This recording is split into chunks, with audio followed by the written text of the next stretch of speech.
Nagaasanii fata'u faayisaa best one financial irra. Har'a warra PP Loan fudhattanii fi odeeffannoo gaariidha kan hin jedhee yaadu tokkoon isinii qabadhee dhufe. Warri PP Loan 50,000 gadi fudhattan iddoo kana SBN odeeffannoo haaraa ta'e baay'ee kan fayyadu, baay'ee kan sin fayyadu labsee ture.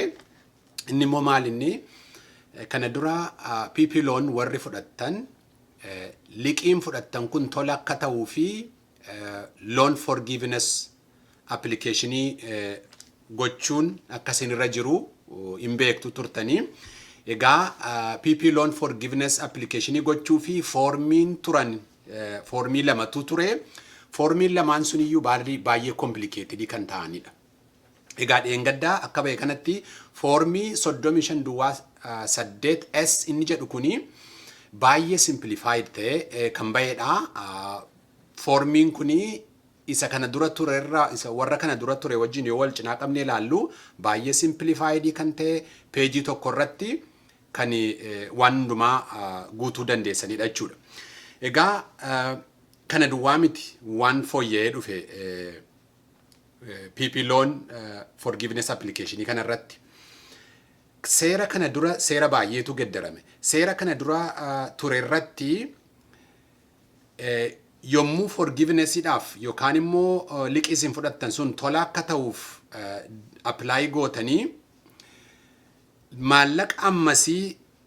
maallaqni ammasii tola naaf haa ta'u jettanii yommuu gaafattan maallaqni ammasii suni maaliif akka tola isiniif ta'uu danda'u yookaan immoo maaliif akka fayyadamtan ammamsaa akka miindaaf fayyadamtan ammamsaa immoo baasii eeyyamame adda addaatiif akka fayyadamtan kan agarsiisu kalkuleeshinii isaa sammiitii gochuus isinirra ture. Amma garuu seera ammaa kanaanii kalkuleeshinii sana kan agarsiisu foormii sammiitii gochuun hin barbaachisu. Itti dabalattis immoo kana dura dookumentii adda addaa fayyadama keessan kan agarsiisu dookumentii sammiitii gochuu qabdu kan jedhu ture. Amma namni PP Loonii 50,000 gadi liqeeffatee kana dookumentii kana sammiitii gochuun isarra hin jiru kan jedhudha. Ittaanee kan jiru kana dura sababii erga PP Loonii kana fudhattaniiti warri dhaabbata qabdan hojjetoota keessan irriftaniitti yoo ta'e yookaan immoo hojjetaa hojiirra hariitaniitti yoo ta'e yookaan immoo erga koovidii kanaati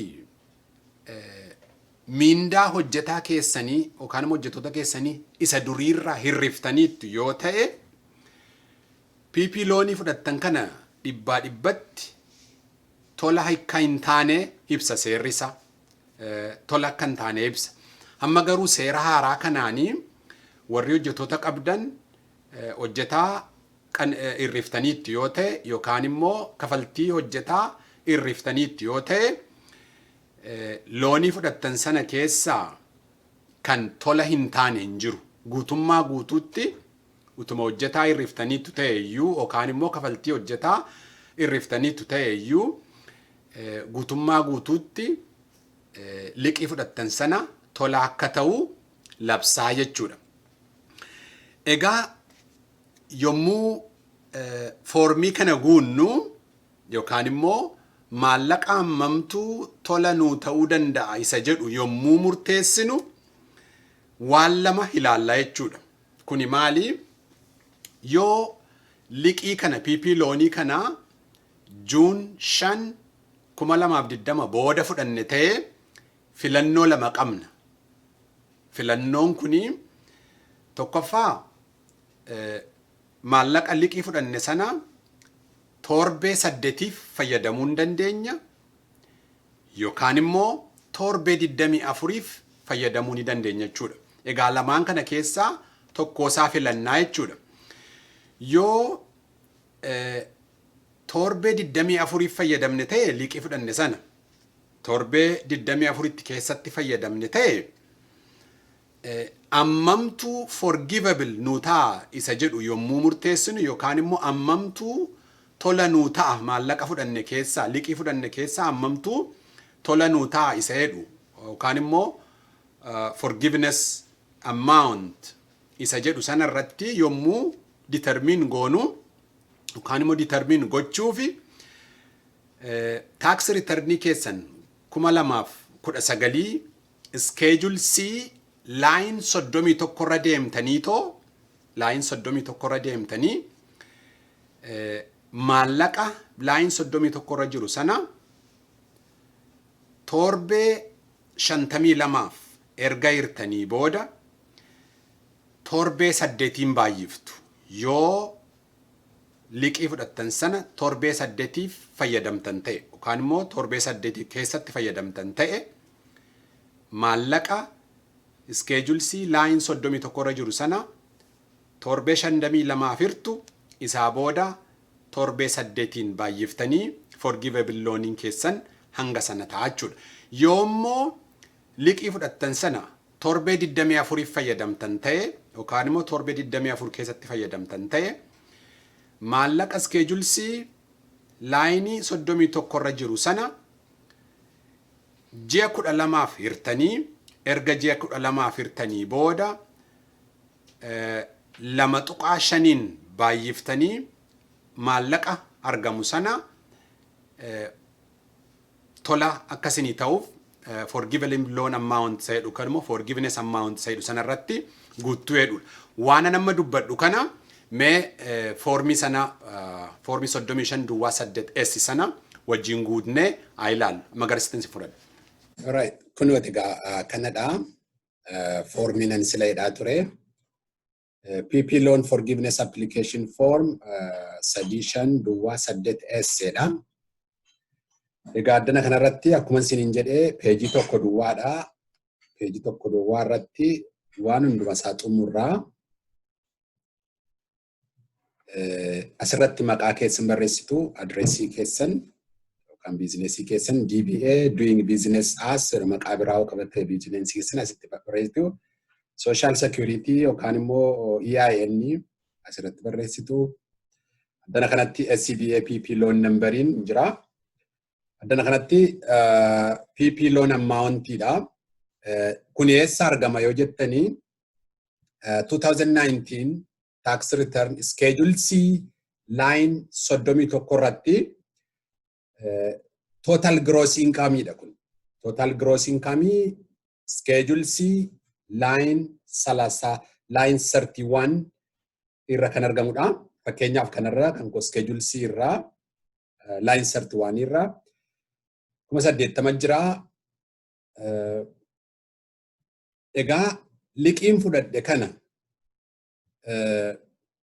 torbee 24 kan fayyadame yoo ta'e yookaan immoo liqiin fudhadhe kana torbee 24 keessatti fayyadame yoo ta'e PP loan amountiin koo meeqa ta'uu danda'a isa jedhu yommuu determine godhu schedule C line 31 sanarra isa jiru 80 12 irraa achi deebinee 2.5 baay'ifnaa meeqa ta'a 16,667 duwwaa ta'a jechuudha. Egaa PP loan yommuu dura apply godhe kana duwwaadhaaf kan hin application gashuu jira. Kana duwwaan gaafachuun irra ture jechuudha. 16,667. Egaa namoonni adda addaa yommuu application PP loan kana godhanii taaksii isaanii waan hojjechiisanii fi tilmaamumaanii fiigarii mataa eeggashanii kan fudhatan jiru kan immoo dinaayii ta'an jiru. Amma addana kanatti meeqatti forgivinuu ta'a yookaan immoo tolanuu ta'a isa jedhu addana kanatti yoo determine goonu akeekkannaa gochuu qabnaa jechuudha. So addana kanaa PP loonii hanga fudhattan sana gashitu calculation isa sana addana kana kaa'uun sin hin barbaachisu. Hamma fudhattan gashitu. Kun fiigarii kun akkamitti determine gootu isa jedhu sin agarsiisuuf malee already hamma sinii kenname addana kana gashitu. Idil loan advance immoo fudhattaniittu ta'e isa addana kana gashitu. Forgiveness amount inni kun immoo ammamtuu liqii fudhattan sana keessaa tola sinii ta'uu danda'a isa jedhudha. Kunis immoo dhibbaa dhibbatti Yoo siluma amma schedule C line 31 irra jiran sana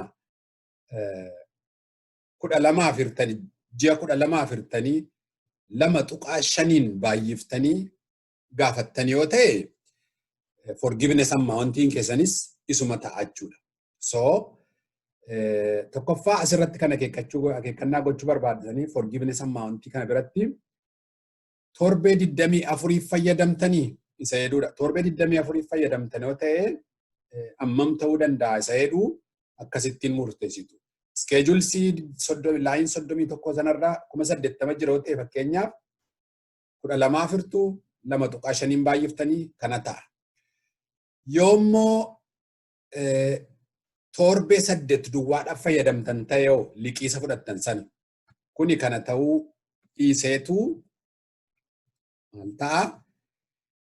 80 kana meeqaafirraa torbee 52 waggaa keessatti torbee 52 jira. Isaafirra isaa booda torbee 8 isa fayyadamne sanaan yommuu baay'ifnu forgivable loaniin keenya meeqa ta'a? Asaa dhufnu 80 hiruu torbee 52 baay'isuu torbee 8 yoo mennu forgivable loaniin keenya meeqa ta'a jechuudha? 12,300 fi 8 ta'a. 12,300 fi 8 ta'a jechuudha. Isa kana kan liqeeffanne yookaan nu kenname 16,667. Sababii torbee 8 duwwaadhaaf fayyadamneef kan forgiven ta'ummoo kan tolanuu ta'ummoo kana ta'a jechuudha. 12,000 duwwaa ta'a. Yoommoo maallaqa liqii fudhanne kana akkuma sila siniin jedhe torbee 24 fayyadamne ta'e yookaan immoo torbee 24 keessatti fayyadamne yoo ta'e kana dhiifneetu ji'a 12 irraa baay'isuu 2.5 ta'a. 12,000 ta'uu isaafee meeqa ta'a? 16,667 ta'a jechuudha. Akkasittiin amma forgivable loanii keenya yookaan immoo amma tolanuu ta'uu determinii goona. Addana kana dhufnee gaaffii waa adda addaa gaafataa accept gochuu keenya initially keenya wanni keenya jechuudha. Adda kanatti yoo xiqqaate persentii 60 liqii fudhatte sana keessa persentii 60 miindaadhaa kafaltiidhaaf fayyadamteedha. Eeyyee innee initially keenya gashinaa. Addana kanattis immoo gadi dhufee yommuu PP loan apply goonus yommuu immoo forgiveness dhaaf apply yookaan immoo tola akkanuu ta'u apply goonu kana odeeffannoo nuun kennine hundumti isaa sirriidhaa haqa qabaa jedhaa eeyyee jennee hunduma isaa kan akkasii yoo goonu in xumurraa asitti mallattoo keenya guyyaa keenya taayitilii keenya barreessinee akkasittiin xumurraa jechuudha. Egaa foormii kan erga guunnee booda baankii isa maallaqa sana nu kennetti sabmiitii goonaa yookaan immoo baankonni adda addaa foormii isaanii elektiroonikaali kan mataa isaanii qabu. Isas immoo gaafannee onlaayinii appilikeeshinii kana guunnee liqiin fudhanne kuni tola akka nuuf ta'u gochuu dandeenya jechuudha. Egaa kana fakkaataa viidiyoo kana yoo jaallattanii best one financially subscribe fi video kana like gochuu hin dagatinaan jedha. Video biraatiin amma wal arginutti nagaattaa.